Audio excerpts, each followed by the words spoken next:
هلا بك يا هلا بك يا هلا بك يفز القلب لا دقيت رقمي ذهبك اللي ما இந்த சூறாவிலே மிக அழகாக மிக சுருக்கமாக சில விடயங்கள் கேட்டால் மனதிலே புல்லரிக்கும் விதத்தில் பயம் வரும் அளவுக்கு, இன்னும் சில விடயத்தை கேட்டால் அதன் மீது ஆசையும் ஆர்வமும் வரும் அளவுக்கு அழகான முறையிலே அல்லாஹ் இந்த சூறாவிலே சொல்ல இருக்கின்றான்.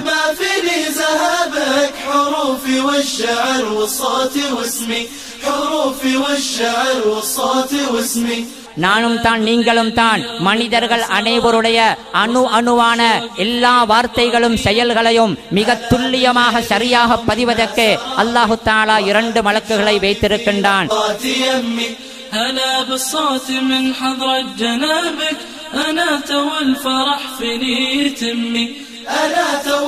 தப்ப முடியாது, விசாரணைக்கு போகாமல் ஓட போகின்றேனே என்று தப்ப முடியாது. அவனை தள்ளிக்கொண்டு இழுத்துக்கொண்டு ஒரு மலக்கு போவார்.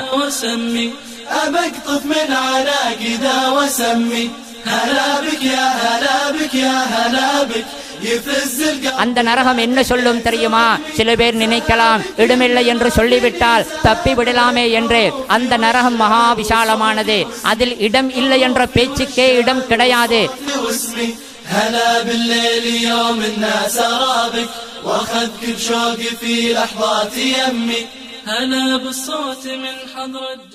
இன்னல் ஹம்தலில்லாஹ் نحمده ونستعينه ونستغفره ونعوذ بالله من شرور أنفسنا وسيئات أعمالنا من يهده الله فلا مضل له ومن يضلل فلا هادي له وأشهد أن لا إله إلا الله وحده لا شريك له وأشهد أن محمدا عبده ورسوله يا أيها الذين آمنوا اتقوا الله حق تقاته ولا تموتن إلا وأنتم مسلمون يا أيها الناس اتقوا ربكم الذي خلقكم من نفس واحدة وخلق منها زوجها وبث منهما رجالا كثيرا ونساء واتقوا الله الذي تساءلون به والأرحام إن الله كان عليكم رقيبا يا أيها الذين آمنوا اتقوا الله وقولوا قولا سديدا يصلح لكم أعمالكم ويغفر لكم ذنوبكم ومن يطع الله ورسوله فقد فاز فوزا عظيما أما بعد فإن أصدق الحديث كتاب الله وخير الهدي هدي محمد صلى الله عليه وسلم وشر الأمور محدثاتها وكل محدثة بدعة وكل بدعة دلالة وكل دلالة في النار. எல்லா புகழும் புகழ்ச்சியும் வல்ல அல்லாஹ் ஒருவனுக்கே. அவன் தனித்தவன், இணை துணை அற்றவன், எல்லா படைப்புகளையும் படைத்து பரிபாலிக்கக்கூடிய வணக்கத்துக்குரிய ஒரே நாயன். ஸலவாத்தும் ஸலாமும் இறுதி தூதர் முஹம்மத் ஸல்லல்லாஹு அலைஹி வஸல்லம் அவர்கள் மீதும் அவர்களுடைய கிளையார்கள் தோழர்கள் கியாம நாள் வரை அன்னாரை பின்பற்றி நடக்கக்கூடிய முஸ்லிமான மூமினான ஆண் பெண்கள் அனைவர் பேரிலும் உண்டாவதாக. ஜும்ஆ கடமையை நிறைவேற்ற வந்திருக்கும் அல்லாஹுவின் நல்லடியார்களே, எமது வாழ்க்கையில் எல்லா நேரங்களிலும் எல்லா இடங்களிலும் வல்ல அல்லாஹுவை பயந்து அவனுடைய ஏவல் விலக்கல்களுக்கு கட்டுப்பட்டு நாம் தக்வாவுடன் நடந்து கொள்வோமாக. எமது வாழ்க்கையை தக்வா என்ற இறையச்சத்தின் அடிப்படையில் அமைத்துக்கொள்ள எல்லாம் வல்ல அல்லாஹ் எனக்கும் உங்களுக்கும் அருள் புரிவானாக.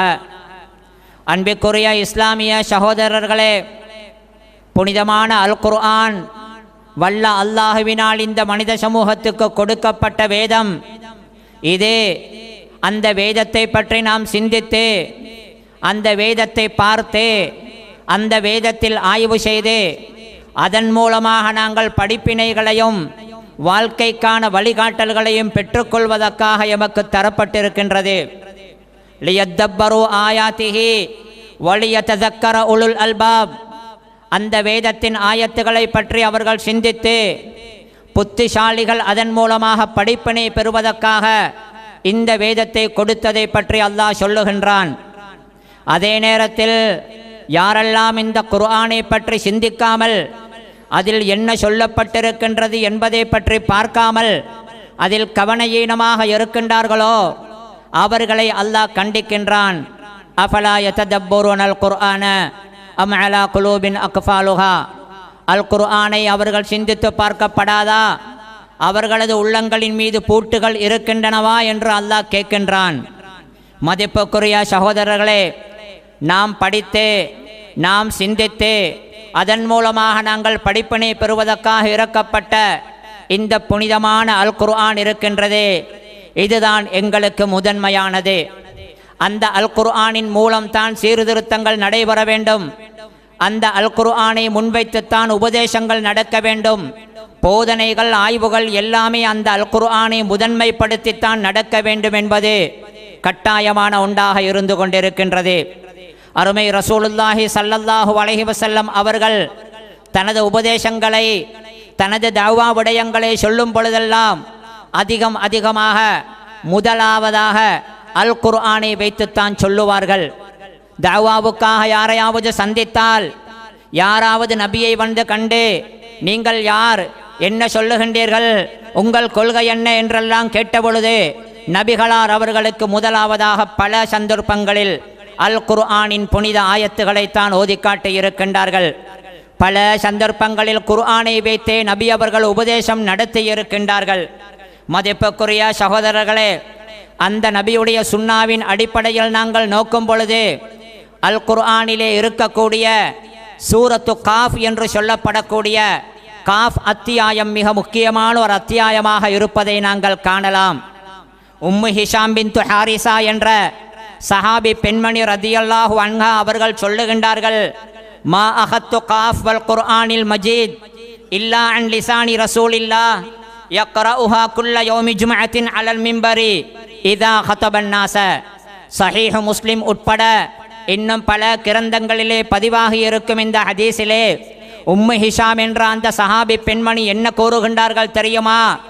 காஃப் வல் குர்ஆனில் மஜீத் என்ற ஆரம்பமாகும் அந்த சூறாவை நான் மனப்பாடமிட்டது எப்படி தெரியுமா? நபி அவர்கள் அதை ஓதுவதை கேட்டுத்தான் நான் மனப்பாடமாக்கினேன். எங்கே ஓதினார்கள் தெரியுமா? எங்கே ஓதியதை கேட்டேன் தெரியுமா? யக்ரஉஹா குல்ல யௌமி ஜும்அத்தின் அலல் மிம்பரி இதா ஹதபன் நாஸ. ஒவ்வொரு ஜும்ஆவிலும் மிம்பரின் மீதிருந்து மக்களுக்கு உபதேசம் செய்யும் பொழுது நபி அவர்கள் சூரத்து காஃபை ஓதுவார்கள். அப்படி பலமுறை நபி ஓதுவதை கேட்டே நான் அதை பாடமாக்கிக் கொண்டேன் என்று சொல்லுகின்றார்கள். சூரத்து காஃப் என்ற இந்த சூறாவை நபி அவர்கள் ஜும்மாவிலே மிம்பரில் மாத்திரம் அல்ல, ஃபஜ்ரு தொழுகையிலும் நபி அவர்கள் ஓதியதாக ஹதீஸ்களிலே நாங்கள் காணுகின்றோம். அது மட்டுமல்ல, பெருநாள் தினங்கள் இருக்கின்றனவே, நோன்பு பெருநாள், ஹஜ்ஜில் பெருநாள் போன்ற பெருநாள் தினங்களிலே மைதானத்தில் கூடி பல பேரும் தொழுகை நடத்தும் பொழுது அந்த பெருநாள் தொழுகைகளிலும் நபி அவர்கள் இந்த சூரத்து காஃபை ஓதி இருக்கின்றார்கள். மதிப்புக்குரிய சகோதரர்களே, இவ்வளவு நபி அவர்கள் முக்கியத்துவம் கொடுத்த இந்த சூரத்து காஃபை பற்றி நாம் சில விடயங்களை இன்றைய மிம்பரில் வைத்து நாம் அதை பற்றி சிந்திப்பதற்கு நாங்கள் முயற்சி செய்வோம். நபி அவர்களுடைய மிம்பரிலே பலமுறை ஜும்மாவில் ஓதப்பட்ட அந்த சூரத்துல் காஃபை அந்த நபியவுடைய வழிமுறையை ஹயாத்தாக்கும் அந்த நோக்கத்தில் அது அறிந்து போகும் இருக்கும் நிலைமையிலே பல சந்தர்ப்பங்களில் மிம்பர்களிலே அது ஓதப்படாத நிலைமையிலே நபி வளமையாக கிட்டத்தட்ட செய்து வந்த அந்த சூரத்துல் காஃபை நாங்கள் இன்றைய மிம்பரில் கொஞ்சம் சிந்திக்க யோசிப்போம். அதற்காக வேண்டி மட்டுமல்ல, அந்த சூறாவுக்கு ஏன் நபி அவர்கள் இத்தனை முக்கியத்துவம் கொடுத்தார்கள், அதில் என்ன என்ன அம்சங்கள், படிப்பினைகள், பாடங்கள் சொல்லப்படுகின்றன என்பதை நாங்கள் பெற்றுக்கொள்வதற்காகவும் சேர்த்து நாம் சில விடயங்களை கொஞ்சம் சுருக்கமாக பார்ப்போம். மதிப்புக்குரிய சகோதரர்களே, சூரத்து காஃப் என்ற இந்த காஃப் அத்தியாயம் இது மக்கியா சூறாக்களின் பிரிவை சேர்ந்தது. ஹிஜ்ரத்துக்கு முன்னால் இறக்கப்பட்ட குர்ஆன் சூறாக்கள் ஆயத்துகளுக்கு மக்கியா என்று சொல்லுவார்கள். ஹிஜ்ரத்துக்கு முன்னால் இருந்த அந்த காலப்பிரிவிலே இறக்கப்பட்ட சூறா தான் இந்த காஃப் சூறா. இது குர்ஆனிலே 50வது அத்தியாயமாக இருக்கின்றது.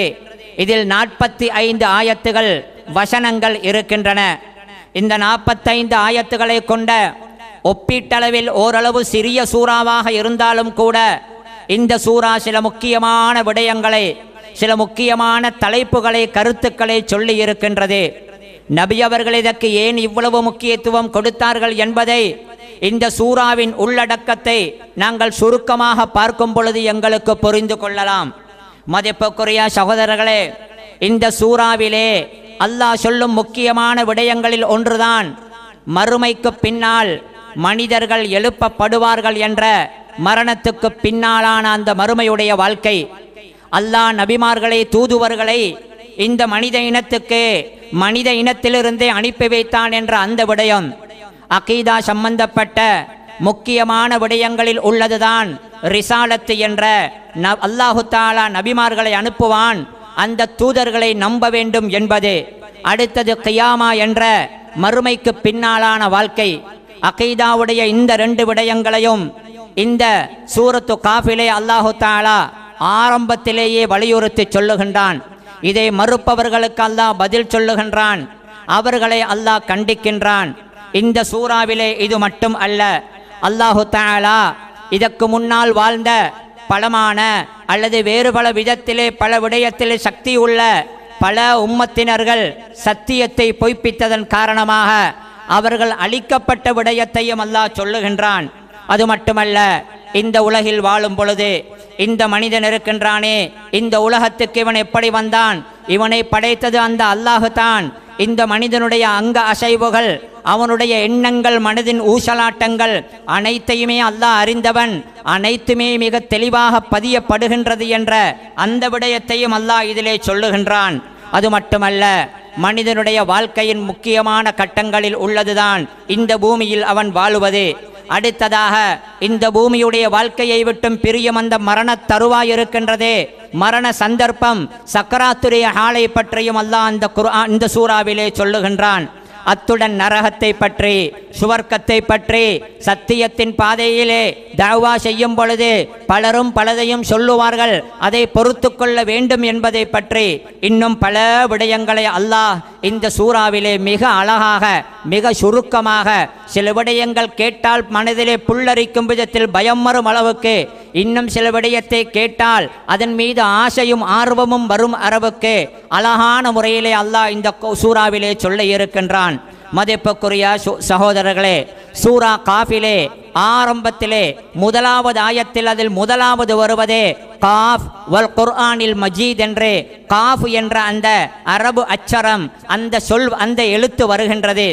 அல் குர்ஆனில் பரவலாக பல சூறாக்களில் எங்களுக்கு பார்க்கலாம் அரபு மொழியின் சில குறிப்பிட்ட எழுத்துக்கள், அச்சரங்கள், அவைகள் ஒரு வார்த்தையின் கோர்வையாக அல்லது ஒரு வசனத்தில் வரக்கூடிய பல வார்த்தைகளின் கோர்வையாக இல்லாமல் தனி அச்சரங்களாக மாத்திரம் சொல்லப்பட்டிருப்பதை எமக்கு பார்க்கலாம்.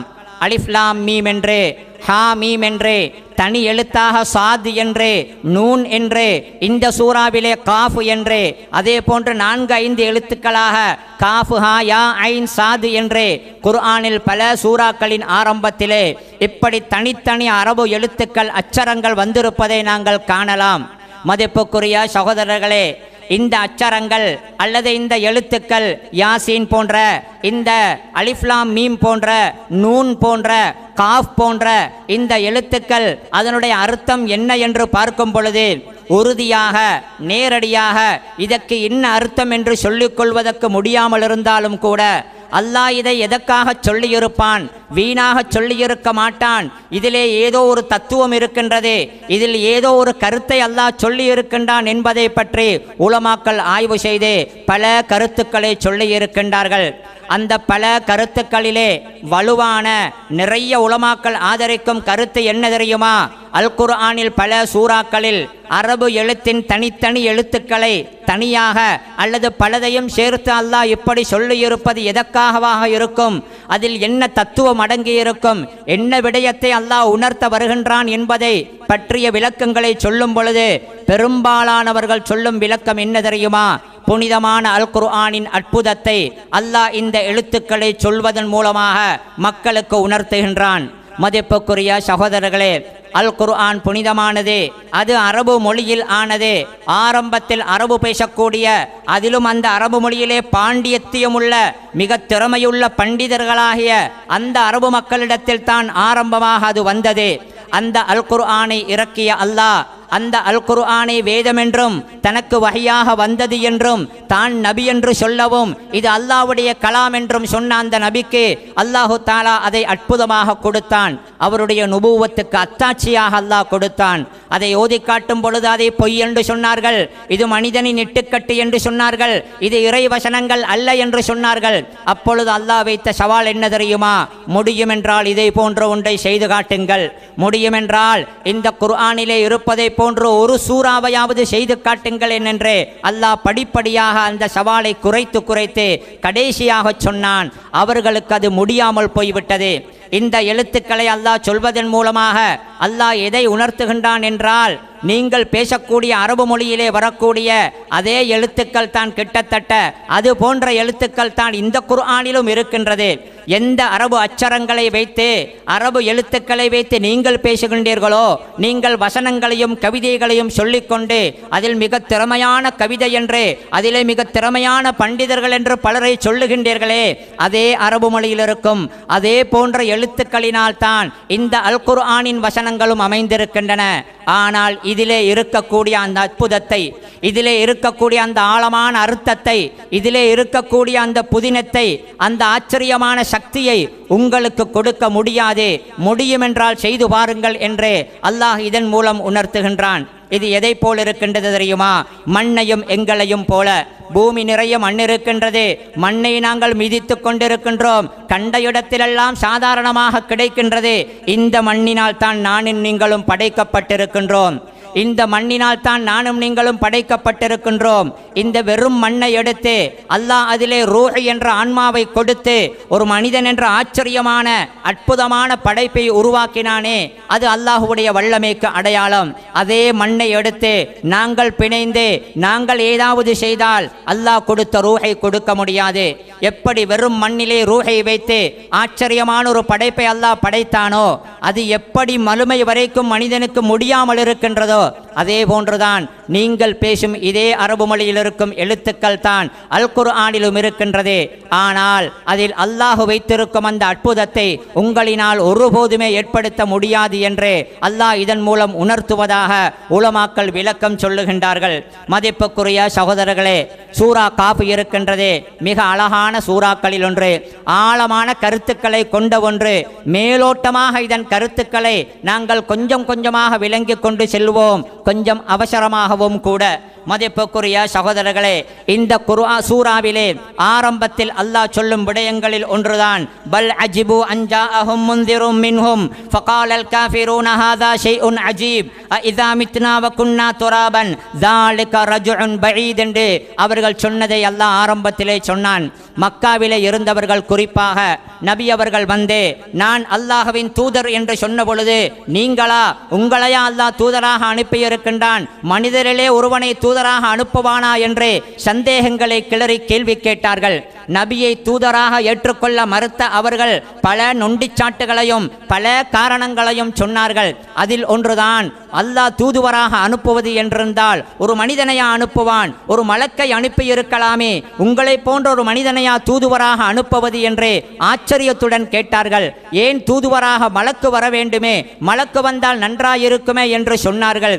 வம்பர்கள் இருக்கின்றார்களே, சத்தியத்தை ஏற்றுக்கொள்ளாத பிடிவாதக்காரர்கள் இருக்கின்றார்களே, அவர்களுக்கு தெளிவான ஒன்றை கொடுத்தால் அதற்கு ஏதாவது சாக்குப்போக்கு சொல்லி அதை மறுப்பார்கள். சரிதான் என்று சொல்லி இன்னும் ஒரு தெளிவான ஆதாரத்தை கொடுத்தால் அதிலும் ஏதாவது ஒரு காரணத்தை சொல்லுவார்கள். சுபுஹாக்கள் என்ற தெளிவில்லாத ஊகங்களையும் சந்தேகங்களையும் கிளறிக்கொண்டு தெளிவான ஆதாரங்களை மறுப்பது சத்தியம் பாக்கியமில்லாத பிடிவாதக்காரர்களுக்கு உள்ள குணமாக இருந்து கொண்டிருக்கின்றது. மனிதராக வந்திருக்கின்றீர்களே, அதனால் ஏற்றுக்கொள்ள முடியாது என்று சொன்னார்கள். அல்லாஹ் வேறு ஒரு இடத்திலே சொல்லுகின்றான், நாம் மலக்கை அனுப்பியிருந்தாலும் கூட மனிதர்களாகிய உங்களுடன் சேர்ந்து பேச, உங்களுக்கு முன்மாதிரியாக வாழ அந்த மலக்கையும் மனித வடிவத்தில் தான் அனுப்ப வேண்டி இருந்திருக்கும்.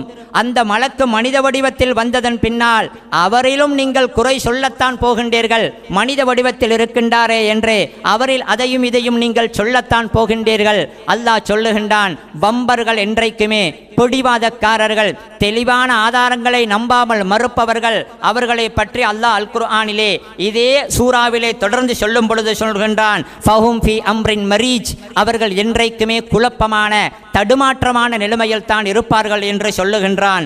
மதிப்புக்குரிய சகோதரர்களே, அடுத்ததாக இந்த சூறாவில் ஆரம்பத்திலேயே அல்லாஹ் சொல்லும் விடயங்களில் ஒன்றுதான் மறுமையை மறுப்பவர்களுக்கு அல்லாஹ் பதில் சொல்லுகின்றான். அவர்கள் சொன்னார்கள், இதா மித்னா வகுன்னா துராபன் ஸாலிக ரஜுன் கஈத், நாங்கள் மரணமடைந்து மண்ணோடு மண்ணாக உக்கி போனதன் பின்னால் மீண்டும் நாங்கள் எழுப்பப்படுவோமா, அதுவெல்லாம் சாத்தியமில்லாத மீள் வருகை என்று அவர்கள் சொன்னார்கள். அல்லாஹ் அதை ஆச்சரியமாக சொல்லிவிட்டு சொல்லுகின்றான், அவர்கள் சொல்லுவது பிழை என்று.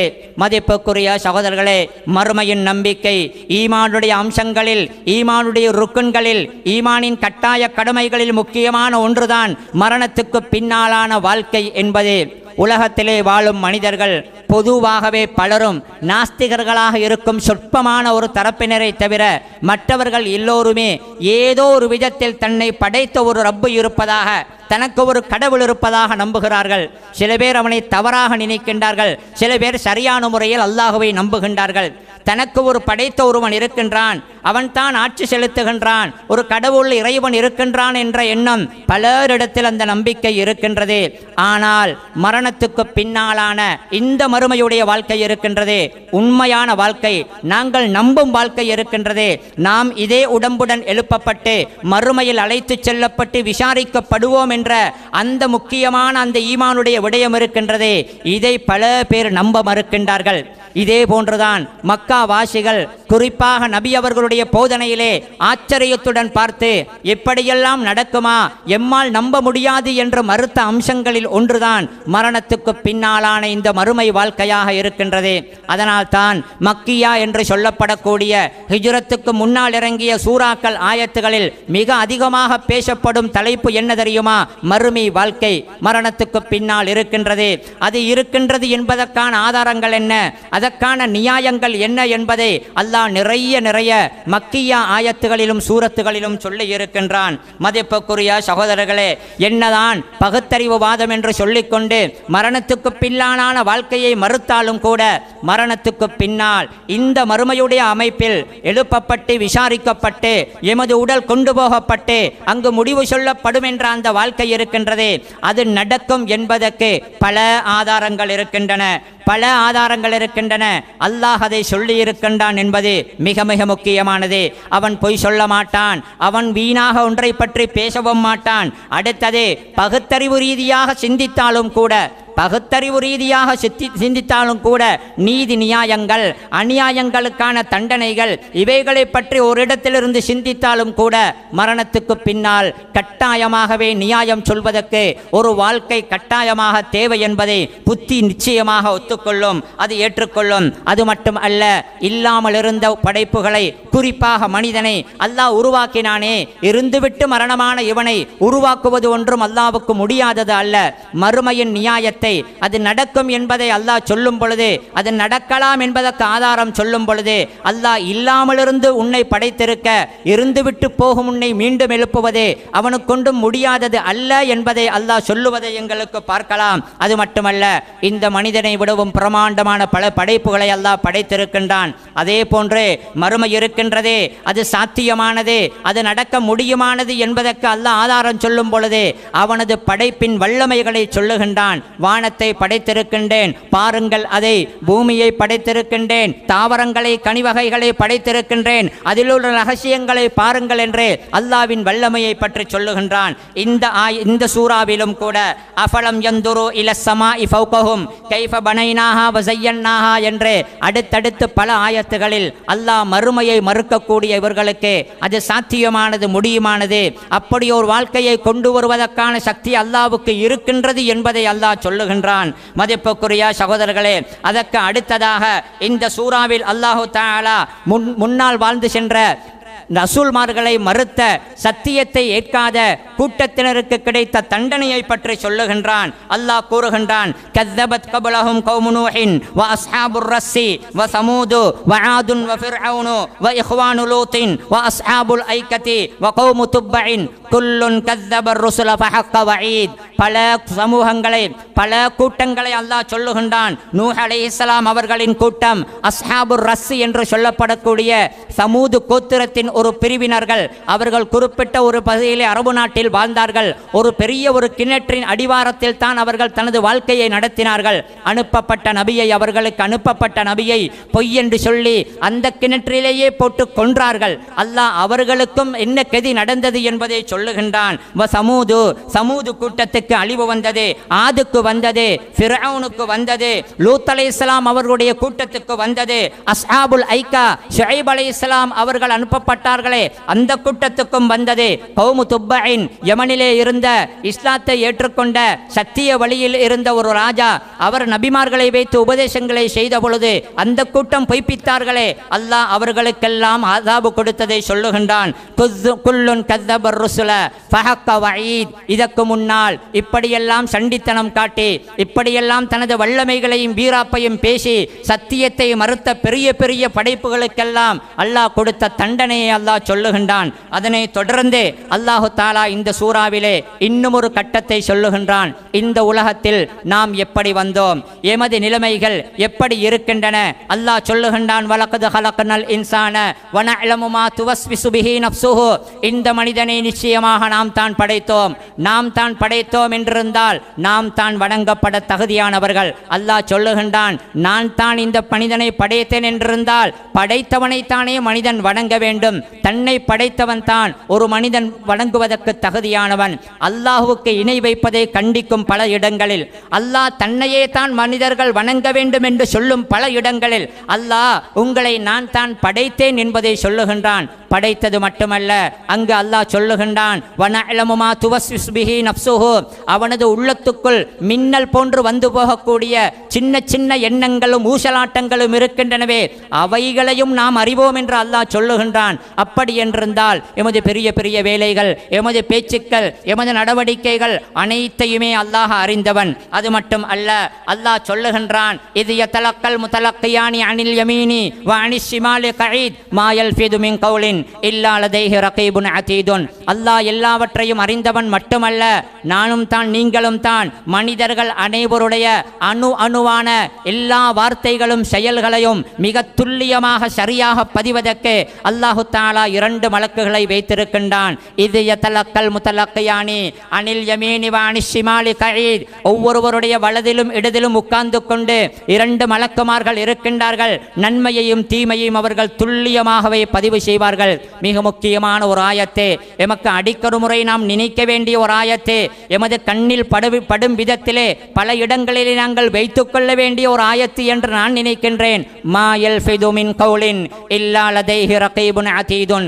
எந்த ஒரு வார்த்தையையும் மனிதன் மொழிந்தாலும் அந்த வார்த்தையை அப்படியே பதிவதற்கு அதை கண்காணிக்கக்கூடிய அந்த பணிக்கென்றே அமர்த்தப்பட்ட மலக்குமார்கள் இருக்கின்றார்கள். அவர்கள் நிச்சயமாகவே அதை பதியத்தான் போகின்றார்கள்.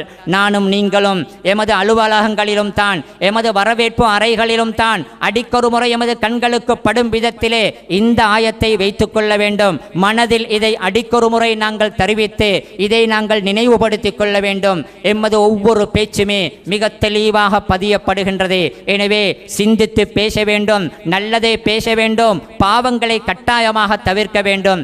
எனது ஒவ்வொரு பேச்சும் பதியப்படுகின்றது என்பதை அடிக்கொரு முறை நானும் நீங்களும் உணரும் பொழுது எனது பேச்சுக்கள் சத்தியமாக இருக்கும், சரியாக இருக்கும், பிழையாக இருக்க மாட்டாது. பாவமான பேச்சுக்களை விட்டும் தூரமாகி விடுவேன். இந்த ஆயத்தின் நினைவு வர பாவங்களை விடுவது மட்டுமல்ல, முடியுமான அளவுக்கு நல்லவற்றை பேசுவேன். ஏன் தெரியுமா? பாவம் பதியப்படுவதை போன்றே எமது நன்மைகளும் பதியப்பட போகின்றதே. எந்த அளவுக்கு நல்ல பேச்சுக்களும் நல்ல செயல்களும் பதியப்படுகின்றதோ அந்த அளவுக்கு அந்த பதிவு புத்தகம் மறுமையிலே சமர்ப்பிக்கப்படும், அந்த ஏடு சமர்ப்பிக்கப்படும். அது நன்மைகளால் நிறைந்திருந்தால் எவ்வளவு பாக்கியசாலிகளாக நாங்கள் இருப்போம். சகோதரர்களே, மதிப்புக்குரிய சகோதரர்களே, அடுத்ததாக அல்லாஹு தஆலா மனித வாழ்க்கையின் முக்கியமான ஒரு கட்டத்தின் தடுமாற்றம் நிறைந்த ஒரு கட்டத்தை சொல்லுகின்றான். சொல்லுகின்றான். அல்லாஹ் சொல்லுகின்றான், வஜாஅத் சக்ரத்துல் மௌத்தி பில் ஹக்கி ذلك ما كنت منه تحيد. சத்தியமாகவே நிச்சயமாகவே மரணத்தின் மயக்கம் வந்துவிட்டது, மரண தருவாய் வந்துவிட்டது. ذلك ما كنت منه تحيد. மனிதனே, அந்த மரணத்திலிருந்து தப்ப வேண்டும் என்று நீ எப்படியெல்லாம் முயற்சி செய்திருப்பாய். எந்த மரணம் வரக்கூடாது, எந்த மரணத்தை விட்டும் நான் தப்ப வேண்டும் என்று நீ முயற்சி செய்தாயோ அந்த மரணம் நிச்சயத்திலும் நிச்சயமாக வந்துவிட்டது. மரண தருவாய் இருக்கின்றது. சக்கரத்துல் மௌத் என்று மரணத்தின் மயக்கம் என்று சொல்லுவார்களே, அது வெறும் மயக்கம் மட்டுமல்ல, அது வருத்தம், அது கஷ்டம், அது தடுமாற்றமான ஒரு கட்டம். அந்த கட்டத்தை மனிதன் அடைய போகின்றான். அந்த மரண தருவாயிலே நானும் நீங்களும் எப்படி இருக்க போகின்றோம் என்பது முக்கியமான ஒன்று. அந்த பெரிய நபி அவர்கள் கூட சக்கராத்துடைய நேரத்திலே கஷ்டப்பட்டார்கள். மௌத்துடைய அந்த தருணம் கஷ்டமானது என்று சொன்னார்கள். ஆனால் நல்லவர்களை பொறுத்தவரையில் அந்த கஷ்டத்துக்கு பின்னால் அவர்களுடைய ரூஹ் இருக்கின்றதே, அது மிக மென்மையாக அவர்களுக்கே உணராமல் சுகமாகவே அது கலட்டப்பட்டுவிடும். அது நல்லவர்களுக்கு கிடைக்கும் பாக்கியம். நல்லவர்கள் தாம் இருக்கும் சுவர்க்கத்தின் இடத்தை பார்த்துவிட்டுத்தான் அவர்கள் கண்ணை மூடுவார்கள். மரண தருவாய் என்பது மிக முக்கியமானது. என்ன எப்படி எங்கு வாழ்ந்தாலும் கூட கடைசி நிலைமை நன்றாக முடிந்து விடுமே, அழகான முடிவு வர வேண்டும் என்பது மிக முக்கியமானது. அல்லாஹ் அதற்கு அடுத்ததாக மறுமையை பற்றி அழகாக சொல்லுகின்றான். அதற்கு பின்னால் அல்லாஹ் சொல்லுகின்றான், வனுஃபிக ஃபிஸ்ஸூரி ذلك يوم الوعيد وجاءت كل نفس معها سائق وشهيد. அல்லாஹ் சொல்லுகின்றான், لقد كنت في غفلة من هذا فكشفنا عنك غطاءك فبصرك اليوم حديد وقال قرينه هذا ما لدي عتيد. சூரிலே ஊதப்படும். நாம் எல்லாம் மௌத்தாகி அடக்கப்பட்டதன் பின்னால், பலகாலம் அங்கு இருந்ததன் பின்னால் சூரிலே அடுத்ததாக ஊதப்படும். ஊதப்பட்டதன் பின்னால் எல்லோருமே எழுப்பப்படுவார்கள். அல்லாஹ் வாக்களித்த நாள் வந்துவிடும். எழுப்பப்பட்டதன் பின்னால் மரண விசாரணைக்காக அந்த மஹ்ஷர் மைதானத்திலே எல்லோரும் திரட்டப்படுவார்கள். ஒவ்வொரு மனிதனையும் 2 பேர் இருக்கின்றார்கள். அல்லாஹ் சொல்லுகின்றான், வஜாஅத் குல்லு நஃப்ஸின், ஒவ்வொரு ஆன்மாவும் கபரிலிருந்து எழுப்பப்பட்டு மஹ்ஷர் மைதானத்துக்கு எப்படி வருவார்கள் தெரியுமா? மஅஹா சாயிகுன் வ ஷஹீதுன். அவரை தள்ளிக்கொண்டு ஒரு மலக்கு போவார். தப்ப முடியாது. விசாரணைக்கு போகாமல் ஓட போகின்றேனே என்று தப்ப முடியாது. அவனை தள்ளிக்கொண்டு இழுத்துக்கொண்டு ஒரு மலக்கு போவார். வ ஷஹீதுன், அவனது காரியங்களுக்கு சாக்கி சொல்ல இன்னும் ஒரு மலக்கும் அவருடன் போவார். சாக்கியும் இருக்கின்றது, தப்ப முடியாத கடும் காவலும் இருக்கின்றது. கட்டாயமாகவே அந்த விசாரணைக்கு முகம் கொடுத்துத்தான் ஆக வேண்டும். அங்கு போய் விசாரணைக்கு நிறுத்தப்பட்டதன் பின்னால் வகால கரீனுஹு ஹாதா மா லதய்ய அதீத். அந்த மனிதனுடைய செயல்பாடுகளை பதிவதற்காக, பதிவு புத்தகத்திலே பதிவு செய்வதற்காக சாட்டப்பட்ட மலக்கு அல்லாஹ்விடத்திலே சாட்சியை கொடுப்பார். ஹாதா மா லதய்ய அதீதுன், நான் தயார் செய்து வைத்திருந்த இவனது அமல்கள் பதியப்பட்டிருக்கும் ஏடு இதோ இருக்கின்றது என்று தெளிவாக அங்கு சாட்சி சமர்ப்பிக்கப்படும். அந்த ஏட்டில் இருக்கும் விடயங்களை வைத்து விசாரணைகள் நடந்து அவனுக்கு முடிவு செய்யப்படும் என்பதை அல்லாஹ் அழகாக சொல்லுகின்றான். அதற்கு அடுத்ததாக பல ஆயத்துகள் வந்ததன் பின்னால் அல்லாஹ் இன்னும் ஒரு காட்சியை சொல்லுகின்றான். மறுபய பயங்கரமானது, நினைக்கவே திகிலானது, நினைக்கவே மேல் புல்லரிப்பானது. சிலருடைய நிலைமை மிகவும் பரிதாபமாக இருக்கும். அல்லாஹ் அங்கே இப்படி பரிதாபமாக தவறிப்போன, பரிதாபமாக பாவத்தில் போய் அங்கு சிக்கிக்கொள்ளக்கூடியவர்கள் இருக்கின்றார்களே, அவர்களை பற்றி சொல்லுகின்றான். அல்லாஹ் சொல்லுகின்றான், கால கரீனுஹு ரப்பனா மா அத்கைதுஹு வலாக்கின் கான ஃபீ தலாலின் பஈத். அந்த மறுமையில் வைத்து பாவத்திலே ஈடுபட்ட, சத்தியத்தை சரியாக தேடி அதை பின்பற்றாத, சத்தியத்தை பற்றி கவனமில்லாது யார் யாரோ சொன்னார்கள் என்பதற்காக யார் யாருடையோ பின்னுக்கு கண்ணை மூடிக்கொண்டு சென்று ஷைத்தானுடைய வழியிலே சென்றவர்கள் இருக்கின்றார்களே, அவர்கள் மறுமையிலே விசாரணை நடக்கும் பொழுது அல்லாஹ்விடம் சொல்லுவார்கள், யா அல்லாஹ், ஷைத்தான் தான் என்னை வழிகெடுத்தான், அவன் சொல்லித்தான் எனக்கு இப்படி நடந்தது என்று அவர்கள் சொல்லும் பொழுது அங்கு என்ன பரிதாபம் நடக்கும் தெரியுமா? ஷைத்தான் அல்லாஹ்விடத்திலே சொல்லுவான், வகால கரீனுஹு ரப்பனா மா அத்கைதுஹு. ஷைத்தான் சொல்லுவான், அவ்வளவு காலம் அவனுக்கு துணையாக இருந்து அவனை தவறான வழிக்கு கொண்டு சென்ற ஷைத்தான் அங்கு சொல்லுவான், நான் அவனை வழிகெடுக்கவில்லை, வலாக்கின் கான ஃபீ தலாலின் பஈத், மிக தூரமான வழிகேட்டிலே அவன் தான் இருந்தான் என்று ஷைத்தான் தப்பி விடுவான். இத்தபர்ர அல்லதீன துபிஉ மினல்லதீன தபஉ. சில பேரை பின்பற்றி இருப்பார்கள், அவர்களை முன்மாதிரியாக வைத்து நடந்திருப்பார்கள், அவர்கள் தான் எமக்கு ஆதாரம் என்பதை போன்று போன்று மார்க்கத்துடைய விடயங்களை தவறாக விளங்கி போயிருப்பார்கள். அவர்கள் மறுமையிலே போய் அல்லாஹ்வுடைய சன்னிதானத்தில் விசாரணை நடக்கும் பொழுது அங்கே வாய்த்தர்க்கம் வரும். இவர் சொல்லுவாள், இல்லையா அல்லாஹ், இப்படி ஒரு சிக்கலில் என்னை மாட்ட வைத்தது இன்னார் தான், ஷைத்தான் சொல்லித்தான் இப்படி செய்தேன், இவர் சொல்லித்தான் இப்படி செய்தேன் என்று சொல்ல அவர் சொல்லுவாள், என்னால் இப்படி நடக்கவில்லை, நான் சொன்னேனே தவிர என் பின்னால் வந்தது அவருடைய அறிவீனம் தானே என்று சொல்லுவார்கள். இவர்களுக்கிடையிலே வார்த்தக்கம் அங்கே குதர்க்கம் அங்கே வாய்த்தர்க்கம் நடக்கும். ஒருவருக்கொருவர் பழியை சுமத்திக் கொள்ளுவார்கள். அந்த நேரத்தில் அல்லாஹ் என்ன சொல்லுவான் தெரியுமா? قال لا تختصموا اليوم لدي لا تختصموا لدي وقد قدمت إليكم بالوعيد ما يبدل القول لدي وما أنا بظلام للعبيد அல்லாஹ் சொல்லுகின்றான், நீங்கள் இங்கே தர்க்கிக்க வேண்டாம், இங்கே தர்ப்பிப்பதில் எந்த பிரயோஜனமும் கிடையாது. உலகத்திலே வைத்து உங்களுக்கு தேவையான ஆதாரங்களை தெளிவான மார்க்கத்தை எல்லாம் நான் சொல்லிவிட்டேன், உங்களுக்கு எச்சரிப்புகள் எல்லாம் அங்கே வந்துவிட்டது, எனது பேச்சில் மாற்றம் கிடையாது, இங்கே தர்க்கிக்க வேண்டாம் என்று சொல்லி அல்லாஹு தாலா அவர்களை நரகத்துக்கு அனுப்புவதாக சொல்லுகின்றான். மதிப்புக்குரிய சகோதரர்களே, அடுத்ததாக நரகத்தின் பயங்கரமான ஒரு நிலைமையை அல்லாஹு தாலா மிக அழகாக அல் குர்ஆனிலே சொல்லுகின்றான். யௌம நகூலு லிஜஹன்னம ஹலிம் தலஅதி வ தகூலு ஹல் மின் மஸீத். அந்த மறுமை நாளையிலே ஜஹன்னத்தை பார்த்து நாங்கள் கேட்போம், ஹலிம் தலஅதி, நிரம்பி விட்டாயா, இன்னும் இடம் இருக்கின்றதா என்று நாங்கள் கேட்போம். அந்த நரகம் என்ன சொல்லும் தெரியுமா? சில பேர் நினைக்கலாம் இடமில்லை என்று சொல்லிவிட்டால் தப்பி விடலாமே என்று. அந்த நரகம் மகா விசாலமானது, அதில் இடம் இல்லை என்ற பேச்சுக்கே இடம் கிடையாது. அந்த நரகம் பற்றி எரிந்து கொண்டு வாயை பிளந்து கொண்டு சத்தியத்தை பின்பற்றாத அல்லாவை மறுத்தவர்களுக்கு பாவிகளுக்கு தண்டனை கொடுக்க வேதனை கொடுக்க எப்படி தயாராக இருக்கும் தெரியுமா? நீ நிரம்பி விட்டாயா என்று அல்லாஹ் கேட்கும் பொழுது அந்த நரகம் திரும்பி கேட்கும், வதகூலு ஹல் மின் மஸீத். அந்த நரகம் திரும்பி கேட்கும், இன்னும் அதிகமாக இருக்கின்றதா, இன்னும் இருக்கின்றதா, என்னுள் போடு என்று அந்த நரகம் சொல்லும் என்ற அந்த பயங்கரமான காட்சியை, அந்த பயங்கரமான தருணத்தை அல்லாஹ் சொல்லுகின்றான். நரகத்தை விட்டும் அடிக்கொரு முறை பாதுகாப்பு தேட வேண்டும், நரகத்தை விட்டும் அடிக்கொரு முறை பாதுகாப்பு தேட வேண்டும். இஸ்லாத்திலே சுவர்க்கத்தை கேளுங்கள் என்று சொல்லப்பட்டதை விட நான் நினைக்கின்றேன் நரகத்தை விட்டும் பாதுகாப்பு தேடுங்கள் என்பதுதான் அதிகமாக சொல்லப்பட்டு இருக்கின்றது. அல்லாஹ் நரகத்தை பற்றி மாத்திரம் சொல்லவில்லை, அடுத்ததாக சுவர்க்கத்தை சொல்லுகின்றான். அல்லாஹ்வை பயந்து நடந்த நல்லடியார்களுக்கு சுவர்க்கம் அப்படியே அவர்களுக்கு சமீபமாக கொண்டு வரப்படும். ஹாதா மா துஅதுன ஹாதா மா துஅதுன லிகுல்லி அவ்வாபின் ஹஃபீல் மன் ஹஷியர் ரஹ்மான் பில் கைபி வஜாஅ பிகல்பின் முனீப். நல்ல முறையில் வாழ்ந்தவர்களுக்கு அவர்களுக்கு நாங்கள் கொடுப்போம் என்று சொன்னோமே, அந்த சுவர்க்கம் இதோ இருக்கின்றது என்று அல்லாஹ் சொல்லுகின்றான். அந்த சுவர்க்கத்துக்கு உள்ளே போகும் பொழுதே மிகப்பெரிய நற்செய்தி சொல்லப்படும். என்ன தெரியுமா?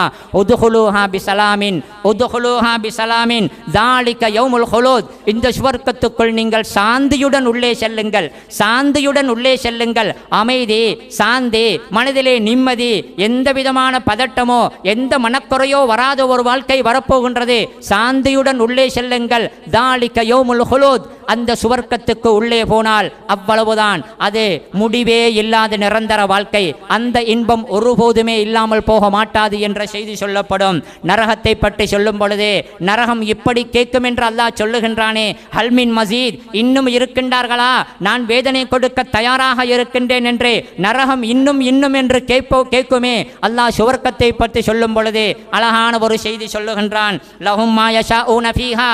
அந்த சுவர்க்கத்துக்கு போனவர்களுக்கு எதை நினைக்கின்றார்களோ அது எல்லாமே கிடைக்கும், அது எல்லாமே கிடைக்கும். என்ன இன்பங்களை ஆசைப்படுகின்றார்களோ எல்லாமே கிடைக்கும். வலதைனா மஸீத். அந்த நரகம் மஸீதை கேட்கும், இன்னும் இருக்கின்றதா என்று வேதனை கொடுக்க கேட்கும். அல்லாஹ் சொல்லுகின்றான், சுவர்க்கத்துக்கு செல்பவர்களுக்கு லதைனா மஸீத், எங்களிடத்தில் அவர்கள் ஆசைப்பட்டதை விடவும் அதிகமாக இருக்கின்றது, ஆசைப்பட்டதை விடவும் அதிகமாக கொடுப்போம் என்று அல்லாஹ் சொல்லுகின்றான். வல்ல அல்லாஹுவை தரிசிக்கக்கூடிய அவனை பார்க்கும் பாக்கியம் சுவர்க்கவாதிகளுக்கு கிடைக்கும். அதுதான் அந்த மஸீத் என்ற அந்த மேலதிகமானது. அதே போன்ற ஒரு இன்பம் சுவர்க்கவாதிகளுக்கு இருக்கவே மாட்டாது என்று ரசூல் ஸல்லல்லாஹு அலைஹி வஸல்லம் அவர்கள் சொன்னார்கள். மதிப்புக்குரிய சகோதரர்களே, புனிதமான இந்த சூறாவிலே அல்லாஹ் இன்னும் ஒன்றையும் சொல்லுகின்றான். சத்தியத்தின் பாதையிலே நீ சத்தியத்தை சொல்லும் பொழுது பலரும் கண்டதை சொல்லுவார்கள், உன்னை பற்றி விமர்சிப்பார்கள், உனது கருத்துக்களை மறுப்பதற்கு கேலி பண்ணுவார்கள், பலதையும் சொல்லுவார்கள். ஃபஸ்பிர் அலா மா யகூலூன். அவர்கள் சொல்லுவதை எல்லாம் ஒரு பொருட்டாக எடுத்துக்கொள்ளாமல் நீ பொறுத்துக்கொள் என்று அல்லாஹு தாலா பொறுமையையும் சொல்லுகின்றான். அவசரமாகத்தான் சொன்னேனே தவிர புனிதமான இந்த அருமையான சூறாவில் பல விடயங்கள் இருக்கின்றன. இந்த விடயங்கள் எமது வாழ்க்கைக்கு மிகவுமே முக்கியமானது. எம்மை நல்ல ஒரு மனிதனாக மாற்றுவதற்கு, மறுமைக்கு எங்களை தயார்படுத்திக் கொள்வதற்கு, அல்லாவின் அச்சமுள்ளவர்களாக ஆக்கிக் கொள்வதற்கு அருமையான உபதேசங்களுடைய அடங்கிய ஒரு அழகான சூரா தான் 50வது அத்தியாயமாக இருக்கக்கூடிய சூரா காஃபாக இருக்கின்றது. வல்ல அல்லாஹ் எனக்கும் உங்களுக்கும் அல் குர்ஆனிலே விளக்கத்தை தந்து அந்த அல் குர்ஆன் சொன்னபடி நடப்பதற்கான பாக்கியத்தையும் தருவானாக. வ ஆகிரு தஅவானா அனில் ஹம்துலில்லாஹி ரப்பில் ஆலமீன். அல்ஹம்துலில்லாஹி ரப்பில் ஆலமீன். வஸ்ஸலாத்து வஸ்ஸலாமு அலா அஷ்ரஃபில் முர்சலீன் சய்யிதினா வ ஹபீபினா முஹம்மது பின் அப்துல்லாஹ் வ அலா ஆலிஹி வ ஸஹ்பிஹி வ மன் தபிஅஹு பி இஹ்சானின் இலா யௌமித்தீன். அன்பிற்குரிய சகோதரர்களே, அல் குர்ஆனில் வரக்கூடிய ஒப்பீட்டளவில் ஒரு சிறிய சூறாவாகிய சூரா காஃபில் என்ன சொல்லப்பட்டிருக்கின்றது என்பதை சுருக்கமாகவும் அவசரமாகவும் நாங்கள் சில விடயங்களை அதில் பார்த்தோம். இதை பார்ப்பதிலிருந்து எங்களுக்கு புரிகின்றது அல் குர்ஆன் இருக்கின்றதே, அதிலே இருக்கும் ஒவ்வொரு ஆயத்துகளிலும் எவ்வளவு அழகான, எவ்வளவு ஆச்சரியமான, எவ்வளவு அருமையான வழிகாட்டல்களும் போதனைகளும் இருக்கின்றன என்பதை எங்களுக்கு புரிந்து கொள்ளலாம். மதிப்புக்குரிய சகோதரர்களே, எல்லாவற்றுக்கும் விளக்கம் அல் குர்ஆனிலே இருக்கின்றது. எல்லாவற்றுக்குமான வழிகாட்டல்கள் அல் குர்ஆனிலே இருக்கின்றது. குர்ஆனின் ஒரு சூறாவையே ஒரு அவசரமான பார்வையில் பார்க்கும் பொழுது அதற்குள் எத்தனை விடயங்கள் உள்ளடக்கி இருக்கின்றன என்பதை நாங்கள் பார்க்கும் பொழுது இன்னும் பல சூறாக்களை நாங்கள் விளங்குவோம் என்றிருந்தால், அதை பார்ப்போம் என்றிருந்தால் எங்களுக்கு அது எவ்வளவு பிரயோஜனமாக இருக்கும். சகோதரர்களே, உண்மையான நபி வழியில் செல்லக்கூடிய ஒரு பூரணமான மூமினை பொறுத்தவரையில் அவனது உள்ளத்திலே மாற்றத்தை ஏற்படுத்துவதில் குர்ஆனை போன்று வேறொன்றுமே இருக்க முடியாது. குர்ஆன் ஒரு அதீத சக்தி வாய்ந்தது, ஒரு ஆச்சரியமான கலாம். அது வல்ல அல்லாஹ்வின் கலாம் அல்லவா? அந்த குர்ஆன் சரியாகவே உள்ளத்தில் பட்டுவிட்டால், அது உள்ளத்துக்குள் புகுந்து விட்டால் அது செய்யும் வேலைகள் ஆச்சரியமானவைகள். அந்த குர்ஆன் ஏற்படுத்தும் மாற்றங்கள் புதினமானவைகள். ஒரு சரியான மோமின் தனது உள்ளத்தை பக்குவப்படுத்திக் கொள்வதற்கு அவனுக்கு குர்ஆனை போன்று வேறு ஒன்றுமே அவனுக்கு உதவ மாட்டாது. அல்லாஹு தஆலா குர்ஆனின் மூலமாகத்தான் பலதை செய்ய சொல்லுகின்றான். ஜிஹாதா வஜாஹிதும் பிஹி ஜிஹாதன் கபீரா. குர்ஆனை வைத்துத்தான் அந்த போராட்டமும். அல்லாஹ்வுக்கு முன்னால் தொழுவதா, வமினல் லைலி ஃபதஹஜ்ஜத் பிஹி நாஃபிலத்தன் லக. அந்த குர்ஆனை ஓதி அல்லாஹ்வை தொழுவது என்று அல்லாஹ் சொல்லுகின்றான். இந்த குர்ஆன் சூரா இருக்கின்றதே, சூரா காஃப். இந்த சூரா காஃபுடைய ஆரம்பத்திலும் அல்லாஹ் குர்ஆனை சொல்லுகின்றான். காஃப் வல் குர்ஆனில் மஜீத். புனிதமான கண்ணியமான இந்த குர்ஆனின் மீது சத்தியமாக என்று அந்த சூராவின் ஆரம்பத்திலும் அல்லாஹ் குர்ஆனைத்தான் சொல்லுகின்றான். அந்த சூராவுடைய கடைசியிலும் ஃபதக்கிர் பில் குர்ஆனி மன் யகாஃபு வஈத். எனது எச்சரிக்கையை யார் பயப்படுகின்றார்களோ அவர்களுக்கு இந்த குர்ஆனை கொண்டு நீங்கள் உபதேசம் செய்யுங்கள், ஞாபகமூட்டுங்கள் என்று அல்லாஹ் சொல்லுகின்றான். அந்த சூராவின் ஆரம்பத்திலும் கடைசியிலும் அல்லாஹ் குர்ஆனை சொல்லுகின்றான். குர்ஆனை கொண்டு உபதேசம் செய்யுங்கள் என்று சொல்லுகின்றான். எனவே எமது உபதேசங்களாக இருக்கட்டும், அல்லது எமது வாழ்க்கைக்கான பல விடயங்களை நாங்கள் சிந்திப்பதாக அல்லது திட்டமிடுவதாக இருக்கட்டும், எந்த ஒரு பணியாக இருந்தாலும் கூட அந்த பணியை குர்ஆனை அடிப்படையாக வைத்துத்தான் நாங்கள் அமைத்துக் கொள்ள வேண்டும். மற்ற யாருடைய தத்துவங்களோ அல்லது ஞானிகளுடைய பேச்சுக்களோ அல்லது தத்துவ ஞானிகளின் கருத்துக்களோ அல்லது பெரிய பெரிய சிந்தனையாளர்களின் கருத்துக்களோ இவையெல்லாம் குர்ஆனுக்கு பின்னால் தான் என்பதை நாங்கள் விளங்கிக் கொள்ள வேண்டும். இஸ்லாமிய அறிஞர்கள் பொதுவாக குர்ஆனை வைத்துத்தான் பேசுவார்கள். ஆனாலும் சில சந்தர்ப்பங்களிலே சில பிரபலமான ஞானிகள், சில பிரபலமான சிந்தனையாளர்களுடைய பல சிந்தனைகளை, கருத்துக்களை நாங்கள் ஆர்வமாக வாசிக்கின்றோம். ஒரு குர்ஆன் ஆயத்தை ஆர்வமாக வாசித்து அதனுடைய அர்த்தத்தை நாங்கள் விளங்குவதற்கு பல பொழுது முயற்சிக்காமல் இருக்கின்றோம். நல்ல மனிதர்கள், சிறந்த உலமாக்கள் தனது உபதேசங்களிலே, தனது ஆய்வுகளிலே எந்த ஒன்றை பற்றியும் பேசும் பொழுதும் எழுதும் பொழுதும் அல்லாஹ்வுடைய குர்ஆனிலிருந்து ஆதாரங்களையும் ஆயத்துகளையும் எடுத்து வைத்துத்தான் பேசுவார்கள். குர்ஆன் ஆயத்துகளுடன் கலந்துத்தான் தனது கருத்துக்களை சொல்லுவார்கள். அந்த நிலைமை எமக்கு பெற வேண்டும். நாம் ஓதாமல் இருக்கும் குர்ஆன் அல்லது ஓதுவதுடன் மாத்திரம் நிறுத்திக் கொள்ளும் இந்த குர்ஆன் இருக்கின்றதே, இந்த குர்ஆனை நாங்கள் விளங்க வேண்டும். இந்த குர்ஆனுடன் நெருங்கிய தொடர்பை நாங்கள் ஏற்படுத்திக் கொள்ள வேண்டும். பெற்றோர்களுக்கு இதிலே பங்கு இருக்கின்றது. பிள்ளைகளை குர்ஆனுடன் சம்பந்தப்படுத்துவது, உலமாக்களுக்கு பங்கு இருக்கின்றது. பொதுமக்களை குர்ஆனுடன் சம்பந்தப்படுத்துவது நாம் ஒவ்வொருவரும் அந்த குர்ஆனை ஓதி தெளிவு பெற வேண்டும். எமது எல்லா பிரச்சனைகளுக்கும் தீர்வு இருக்கின்றது, எமது எல்லா சிக்கல்களுக்கும் அங்கே தெளிவு இருக்கின்றது, எல்லாவற்றுக்குமே அங்கு வழிகாட்டல் இருக்கின்றது. ஆச்சரியமான அற்புதமான குர்ஆன் அல்லாஹ்வுடைய கலாம், முழுமையான நாயனுடைய முழுமையான கலாம் அது. எனவே அந்த கலாமுக்கு முதலிடம் கொடுக்கப்பட வேண்டும். குர்ஆனுடனான எமது தொடர்பை நாங்கள் பரிச்சார்த்தமாக நடைமுறை ரீதியில் எமது வாழ்க்கையில் ஏற்படுத்திக் கொள்வோமாக. அந்த குர்ஆனை நாங்கள் விளங்குவோமாக, அதன்படி நடப்போமாக. யா அல்லாஹ், எமது பாவங்களை மன்னிப்பாயாக, எமது தாய் தந்தையர்கள் உஸ்தாதுமார்களுடைய பாவங்களை மன்னிப்பாயாக. எங்கெல்லாம் முஸ்லிம்கள் கஷ்டப்படுகின்றார்களோ அங்கே முஸ்லிம்களுக்கு விமோசனத்தையும் வெடிவையும் வெற்றியையும் கொடுப்பாயாக. வாஹிரு தஅவானா அனில் ஹம்துலில்லாஹி ரப்பில் ஆலமீன்.